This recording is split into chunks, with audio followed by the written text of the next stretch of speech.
Lord. హల్లెలూయా. దేవుని పరిశుద్ధ నామానికి స్తుతి కలుగునుగాక. ఈ మంచి ఉదయకాల సమయం దేవుని మాటలు వింటున్న మీ అందరికీ కూడా నా హృదయపూర్వకమైనటువంటి వందనాలు. ఎలా ఉన్నారు? మీరు మీ కుటుంబాలు క్షేమంగా ఉన్నారా? దేవుని మహాకృప మీకు మీ కుటుంబాలకి తోడై ఉండును గాక. ఆమేన్. పరిశుద్ధ గ్రంథంలో నుండి ఒక అమూల్యమైన వాక్యాన్ని మనం చదువుకుందాం. చూడండి, సామెతల గ్రంథం 1వ అధ్యాయం 7వ వచనాన్ని మనం చదువుకుందాం. యెహోవా యందు భయభక్తులు కలిగి ఉండుట తెలివికి మూలము, మూర్ఖులు జ్ఞానమును ఉపదేశమును తిరస్కరించుదురు. హల్లెలూయా. చూడండి, మనం కొన్ని రోజులుగా దేవుని యందు భయభక్తులు కలిగి ఉంటే వారు ఎలా ఉంటారు, వారిని దేవుడు ఎలా దీవిస్తాడు, వారిని ఎలా కాపాడుతాడు అనే విషయాల మీద మనం ధ్యానం చేస్తూ వస్తున్నాం కదండి. యెహోవా యందు భయభక్తులు కలిగి ఉండుట తెలివికి మూలము. చూడండి, దేవుని యందు భయభక్తులు కలిగి ఉన్న వాళ్ళు తెలివిగా ఉంటారండి. భయభక్తులు కలిగి ఉండటం అంటే చెడుతనాన్ని అసహించుకోవడం. యెహోవా యందు భయభక్తులు కలిగి ఉండుట అంటే చెడుతనాన్ని అసహించుకోవటం అండి. చూడండి, బైబిల్ గ్రంథాన్ని కనుక మనం చూస్తే ఇదే సామెతల గ్రంథంలో ఈ అమూల్యమైన మాట కూడా వ్రాయబడి ఉంటుంది. యెహోవా యందు భయభక్తులు కలిగి ఉండుట అనగా చెడుతనాన్ని అసహించుకోవటమే అని. చూడండి, 8వ అధ్యాయం 13వ వచనం. యెహోవా యందు భయభక్తులు కలిగి ఉండుట చెడుతనమును అసహించుకొనుటయే. హల్లెలూయా. పరిశుద్ధ గ్రంథాన్ని మనం ధ్యానం చేస్తే ఒక వ్యక్తి దేవుని యందు భయము భక్తి కలిగి ఉండాలి. ఈరోజు చాలామంది ప్రజలను మనం చూస్తే భయం ఉంటే భక్తి లేదు, భక్తి ఉంటే భయం లేదు. మందిరానికి వస్తున్నారు, ప్రార్థన చేస్తున్నారు, కానీ దేవుడు నన్ను చూస్తున్నాడు, ఈ తప్పు పని నేను చేయకూడదు, ఈ పొరపాటు నేను చేయకూడదు అనేటటువంటి భయం ఈనాడు చాలామందికి లేదండి. అందుకనే చాలామందిని దేవుడు ఆశీర్వదించలేకపోతున్నాడు. వాళ్ళు చాలా తెలివైన వారిని అనుకుంటున్నారు, కానీ వారికి తెలివి లేదండి. ఎందుకంటే ఆ తెలివి ఎలా వచ్చింది అంటే, ఒక వ్యక్తి దేవుని యందు భయభక్తులు కలిగి ఉంటేనే తెలివి కూడా వచ్చిందండి. ఇదే సామెతల గ్రంథం 1వ అధ్యాయం 7లో మనం చదువుకున్నాం కదా.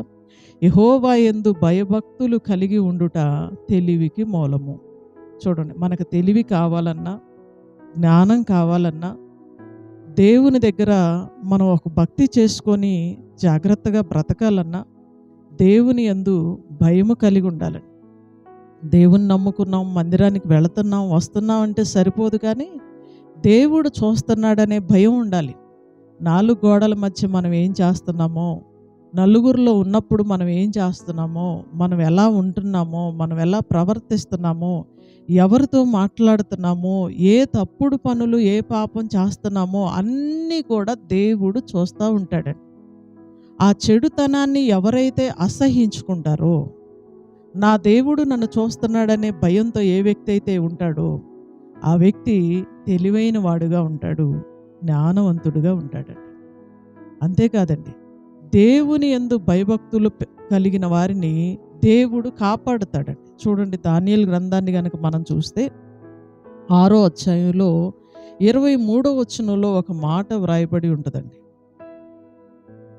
రాజు ఇందును గూర్చి అతి సంతోషభరితుడై దానియేలును గుహలో నుండి పైకి తీయుడని ఆజ్ఞ ఇవ్వగా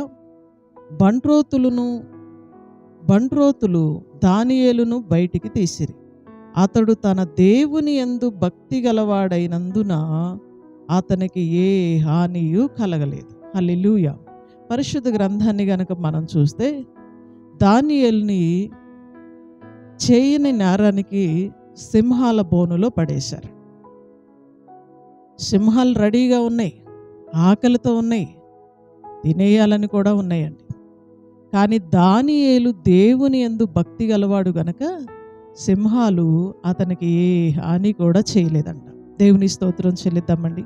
సింహాల బోనులో నుండి సజీవంగా క్షేమంగా దానియేలుని దేవుడు బయటికి తీసుకొచ్చాడు. కారణం ఏంటి అంటే, దానియేలు దేవుని యందు భక్తి గలవాడు. భక్తి గల వారిని సింహాల బోన్లో నుండి కూడా దేవుడు కాపాడుతాడు. ఈరోజు చూడండి, దేవుని కాపుదల లేక ఎంతోమంది నష్టపోతున్నారు, ఎంతోమంది ఇబ్బంది పడుతున్నారు. ఎంతోమంది సమస్యల్లో పడుతున్నారు. చూస్తున్న వాళ్ళు ఏమంటున్నారంటే, ప్రార్థనకి వెళ్తారు కదా, మీకెందుకు ఇలా జరుగుతుంది అని. కానీ వీళ్ళు ప్రార్థనకైతే వెళతారు కానీ సరైనటువంటి మారు మనసు లేదండి. సరైనటువంటి భక్తి జీవితం లేదు. దేవుని యందు భయం లేదు, భక్తి జీవితం లేదు. అందుకనే చాలామంది దేవుని కాపుదలలో లేరండి. అందుకే వాళ్ళకి చాలా శ్రమలు, కష్టాలు, ఇబ్బందులు, దైవ సహాయం ఆగిపోవటం, వారికి వారే ప్రయాసపడటం జరుగుతుందండి. చూడండి, దానియేలు అన్యుల దేశంలో ఉన్నప్పటికీ చేయని నేరానికి దానియేలుని తీసుకెళ్ళి సింహాల గుహలో పడేసినప్పటికీ దేవుడు అతనికి తోడుగా ఉండి అతని భక్తిని చూసి దేవుడు అతన్ని కాపాడాడు. దేవుని స్తోత్రం చెల్లిద్దామండి. హల్లెలూయా. నిజమే, ఒక వ్యక్తి దేవుని యందు భయభక్తులు కలిగి ఉంటే ఆ వ్యక్తిని దేవుడు కాపాడుతాడు. 2 విషయాలు ధ్యానం చేశామండి. దేవుని యందు భయభక్తులు కలిగి ఉండటం తెలివికి మూలమని, దేవుని యందు భయభక్తులు కలిగిన వారిని దేవుడు కాపాడుతాడని మనం చదువుకున్నాం. నిజమే, ఈ ఉదయకాల సమయం దేవుని మాటలు వింటున్న ప్రియ సహోదరి, ప్రియ సహోదరుడా, నీవు ఏ పరిస్థితిలో ఉన్నా సరే, నువ్వు దేవుని యందు భక్తి గలవాడివి గనకైతే, నువ్వు దేవుణ్ణి ఆశ్రయించగలిగితే, ఇక నుండి నేను నీ యందు భయభక్తులు కలిగి ఉంటానయ్యా అని గనక ప్రభు పాదాలు నువ్వు పట్టుకోగలిగితే, ఆయన ఖచ్చితంగా నిన్ను కాపాడుతాడు, నిన్ను తప్పిస్తాడు, నీకు సహాయం చేస్తాడు. God bless you. ప్రార్థన చేసుకుందాం. పరిశుద్ధుడైన తండ్రి, ప్రేమ కలిగిన మా ప్రభువా, దయగలిగిన యేసయ్య, కృపాసత్య సంపూర్ణుడా, నీకు వందనాలు, స్తోత్రాలు, స్తుతులు చెల్లిస్తూ ఉన్నాం. ఈ మంచి ఉదయకాల సమయం అమూల్యమైన నీ మాటల ద్వారా మాతో మీరు మాట్లాడినందుకు వందనాలు. నీ యందు భయభక్తులు కలిగి ఉండటం తెలివికి మూలమని, నీ యందు భక్తి కలిగి ఉంటే ఆ వ్యక్తుల్ని నువ్వు తప్పిస్తావు, రక్షిస్తావు, కాపాడుతావని నీ లేఖనాల్లో నుండి మాతో మీరు మాట్లాడినందుకు వందనాలు. ఎంతమంది బిడ్డలైతే ఈ ఉదయకాలం నీ మాటలు వింటున్నారో వారిని, వారి కుటుంబాలను యేసుక్రీస్తు నామములో దీవిస్తూ ఉన్నాం.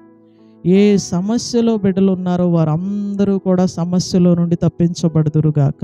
ఈ రోజంతా నీ కృపా కాపుదల క్షేమం దీవెన వారి కుటుంబాలకి దయచేయండి. స్కూళ్ళకి, కాలేజీలకు వెళ్తున్న బిడ్డలను మీరు కాపాడండి. ఉద్యోగాలకి, డ్యూటీలకు వెళ్తున్న బిడ్డలను మీరు కాపాడండి. మంచి వ్యాపారాలు చేస్తున్న బిడ్డలను మీరు కాపాడండి. పాడి పంటలు, పశువులు కలిగిన బిడ్డలను మీరు కాపాడండి. అందరికీ నీ కృపా కాపుదల క్షేమం దీవెన ఈ ఉదయకాలం నీ మాటలు వింటున్న ప్రతి బిడ్డకి, వారి కుటుంబాలకి మీరు అనుగ్రహించమని వేడుకుంటూ, నజరేయుడును శక్తి కలిగిన యేసుక్రీస్తు వారి అతి శ్రేష్టమైన నామములో ఈ ప్రార్థన మనవులు అడిగి వేడుకొంచున్నాము తండ్రి. ఆమేన్. హల్లెలూయా. గాడ్ బ్లెస్ యూ అండి. దేవుడు మిమ్మల్ని దీవించునుగాక. అందరికీ వందనాలు. సెలవు తీసుకుందాం. తిరిగి రేపు ఉదయకాల సమయం ఇదే సమయానికి మరలా మనం కలుసుకుందాం. దేవుని మహాకృప మీకు తోడై ఉండును గాక. ఆమేన్.